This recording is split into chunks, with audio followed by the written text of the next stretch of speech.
What's up, fam? Lauren Smith here, back with another episode of The Lowdown with Lo. I have kind of a fun guest here this time, not a player, but a broadcaster. I'm here with Tyler Aragao. How are you doing so far today? I'm doing good, Lauren. How are you? Oh, I'm doing just peachy. We're having a good time today. So you are a broadcaster, but some people might not know you actually were a hockey player growing up. You played goalie. How did that come about? That all started when I was 8 years old. That's when I started learning how to skate, so it was definitely later than most normal guys. I feel like, you know, players tend to start before age 5, but I got a little bit behind the 8 ball, so wasn't the greatest skater growing up. I started late, but started out playing defense once I got into town hockey, organized hockey, and it was not my forte. I was not a strong skater, not a strong puck mover, puck handler.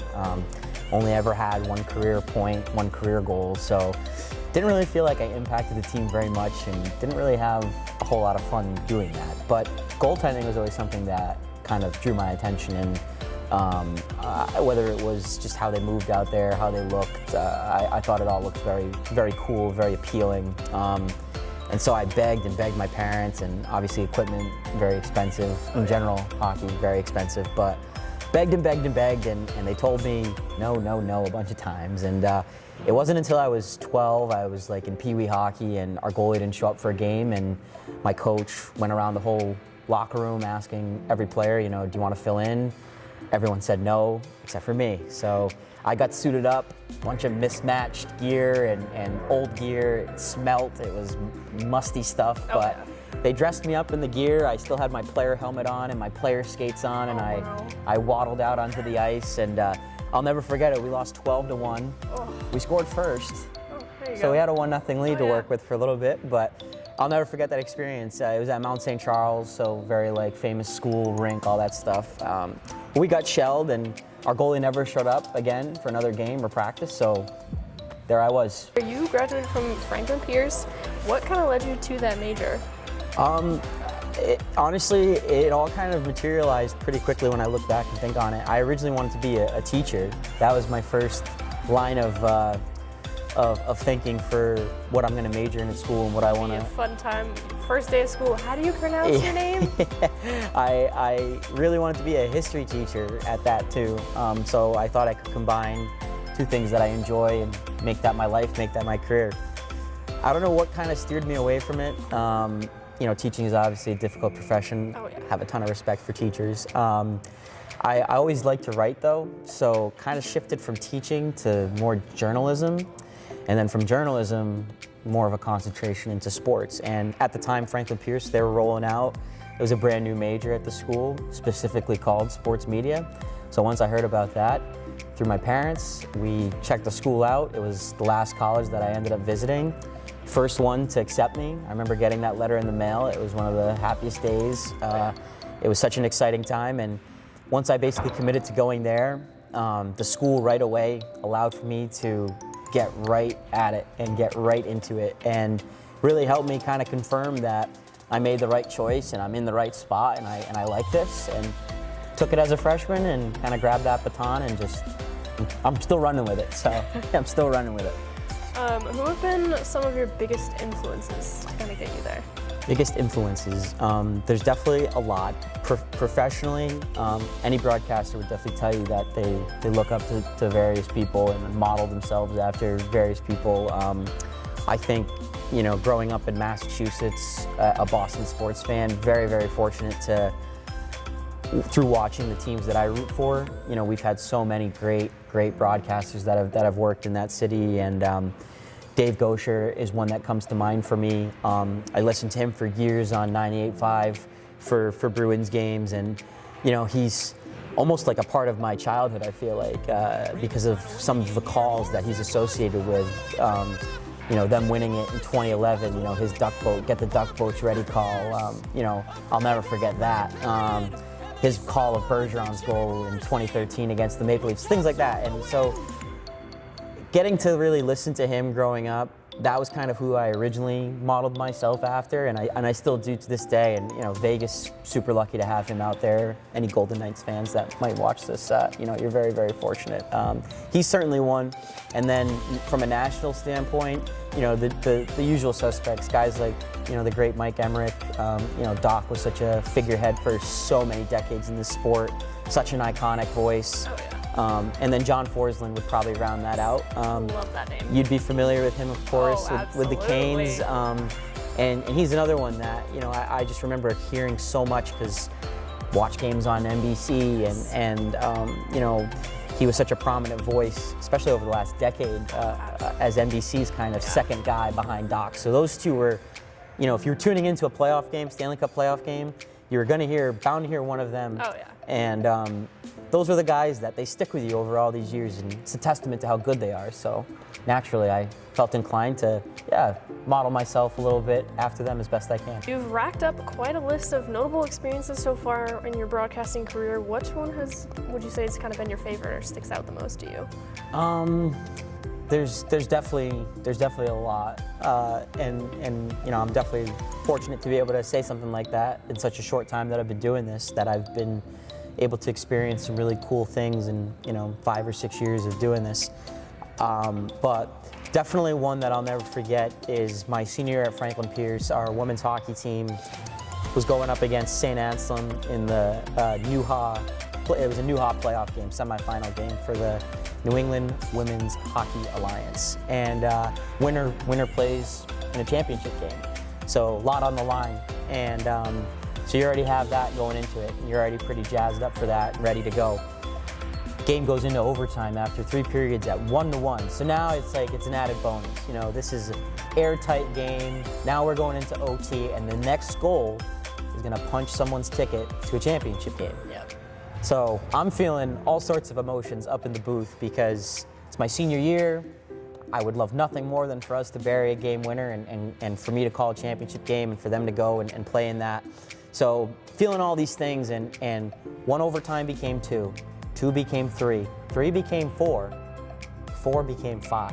So I called a 5 overtime game. Essentially 2 games. And essentially 2 games. And I remember pretty much once the 3rd overtime was done, that's when it really started to hit that, whoa, we're doing something unprecedented here. Because I've called an overtime game before, done double overtime. In soccer, I did a penalty shootout once, so that's 120 minutes plus the shoot. So this was something that I had never experienced before at 4 years of Franklin Pierce. And when we hit that 5th overtime, they announced actually over the loudspeaker about 5 or so minutes into that 5th overtime that, attention, this is now the longest game in NCAA Division I women's hockey history. And that's when I looked over at my broadcasting partner, Ezra Janela, and I just said, I muted us, and I was like, we might be here all night. And we already have been here all night. And unfortunately, Franklin Pierce did not win that game. It was a 2-1 defeat. Our goaltender made 79 saves on 81 shots. I think she had at one point made 50-some consecutive saves. I mean, there was all these bonkers stats from that game, numbers, and the players just, to see them absolutely empty the tank and then some. I had never seen anything like that before, and I doubt I'll ever see it again. And to get to be a part of that, again, a small part of it, was an honor. And even though we didn't win, it was a losing, effort. Unfortunately, it was still something that, I remember driving back from Manchester, and we were just in shock and awe about it. And that was definitely one that 30 years from now I'll always look back on and tell a grand story about it. It was quite the event. It was definitely a blast. And looking ahead to your career down the road, what are you hoping to do later on? I definitely want to get as far as I can with this. I've committed to it. I went to school for it. I got my degree in it. This is more than just a hobby for me, like a side gig, I guess, or whatever you want to call it. I feel like I've put a lot of resources into it. I hold a lot of believability in myself when it comes to this, so I do have high ambitions for it. And I mean, the NHL is the ultimate prize. That's the end game. That's the final destination. Every broadcaster will tell you that, they aspire to get to that level. I don't know when or how that's going to happen for me, but I do believe in myself, and that's the first step. And I have a process in terms of how I think I can go about accomplishing that. So for now, I'm focused on our league and finishing out this year, and I feel like I'm in a great spot. This is such a great first step for me. That opportunity to get myself started out of college. It was very difficult with COVID-19 hitting. Class of 2020 graduate, so it was quite the whirlpool to get sucked into as an undergrad, and I was really skeptical on if I could even apply my degree anywhere right out of college because of COVID. I thought I'd have to put it on the shelf and pick something else up for the time being, but stuck with it. Took a lot of mental fortitude, I'm not going to lie. Some days it gets pretty bleak and you kind of second guess yourself and think, am I really doing the right thing here? Am I really able to do this? And for all those moments that I've had, there have been games this year that have brought me back down to earth and that have reminded me that this is something that I can do, that I love to do, and that if I just stick with myself and stick with the process and constantly move forward, I have no reason to believe that I could not end up at that, ultimate high ground. So, yeah. Yeah, and I think kind of the cherry on top of that first experience for you is definitely coming up soon. We have the finals quickly approaching the season down in Rhode Island in Providence, and you actually get to be a part of that broadcasting team, so that'll be really fun to be able to have you out there. That's going to be a great event for this league. It always has been throughout the year. It's what our players play for. You play for that championship at the end of the year, and it's so nice that this year it's able to come back to its original location, Schneider Arena in Providence, and to get to be a part of that. It's a huge honor.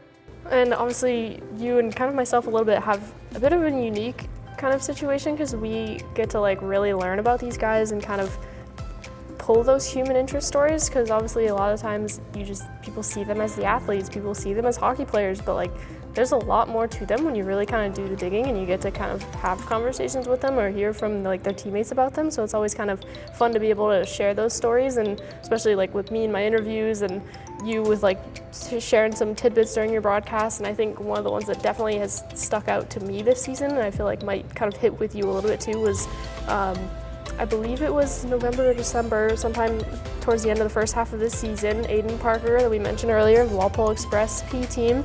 He had such a powerful story, and the way he kind of went about it and chose to kind of build off of it, I think was great. And the fact that you were able to kind of share it even more on, I think it was a day or two after he posted about it, you were able to get it out on a broadcast, and it was just kind of cool to see all the support and people that rallied around him and people that really kind of resonated with his story. Yeah, and I think that's at the crux of it all.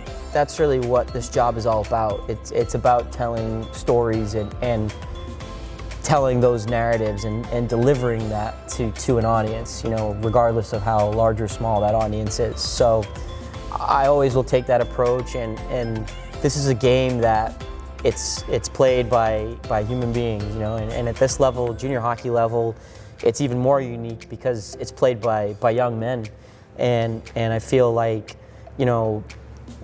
I'm not much older than these players. I'm really not. I'm 23 years old, so I feel like I can relate to these guys, and I played the sport to some degree as well. And I remember being in high school and thinking about junior hockey and college hockey and the future of all that. So I do feel like I have some level of relatability with these guys, but not only that, it's as my job as the broadcaster, it enhances the product in general, but even bigger than that, it also it gets to show people who we have in our league in terms of people, because you can go on our website and look at our statistics page or go to Elite Prospects. I mean, that's pretty much 75 to 80% of the prep work that I do is just keeping up with these guys in terms of how their play is going, the stats and recent trends and what they did last year and maybe where they played last year. But when you get to really know a player, when you get to hear a story about, you know, their pursuits off the ice, or what they're thinking about in terms of school or their major, or just anything that has to do with their life away from who we know them as hockey players. I think if you can tell stories like that, that is really, you know, it's not only more interesting, but it's also, at the end of the day, it's what really matters. These kids as hockey players, you know, they're gonna go off to college, most of them at least, and that's our goal, is sending as many players as we can off to that next level. But everyone's hockey career is gonna end at some point. And even if you play 4 years collegiately, it's probably gonna end after that. And so what you do after that is what really matters. And so I feel like we're lucky in this league. We have some really good people in it. We have some characters. We have guys from all over the world, different countries, different parts of the United States. So you bring everybody in like that. Everybody's got a different lived experience. There's a lot of interesting stories out there to tell. And so Aiden, he came forward with that. I thought it was a really courageous thing to do, to open up like that. And we talked about it before that game. And I just briefly brought it up and asked if that was something, you know, hey, if you're still collecting money, if this is something you're cool with me bringing up basically on the broadcast. And obviously he was really all for it and supportive. So once I got that green light, it was like, yeah, why wouldn't I want to share this with people who are watching? Because there's a lot of positive things that can come from it. So it doesn't always have to be a story about mental health, but these guys, you know, they come from all different places, different experiences, different interests, different things that they think. I mean, they're more than just hockey players, and I think that's something that is very important for us to keep in mind, especially on the media side of things, for sure. Absolutely. This was a really great time. I'm looking forward to the second half of the season as well, with these finals fast approaching, one more showcase left, plenty of fun action left, and for those of you who want to keep tabs on it, we have plenty of opportunities to be able to tune in on Hockey TV, catch Tyler on there. I'll try to jump on a few broadcasts myself in the rest of the season, so it'll be a good time, and you can catch plenty of the action on there, and otherwise you can definitely find us doing some fun stuff on social media as well, so we will see you all soon.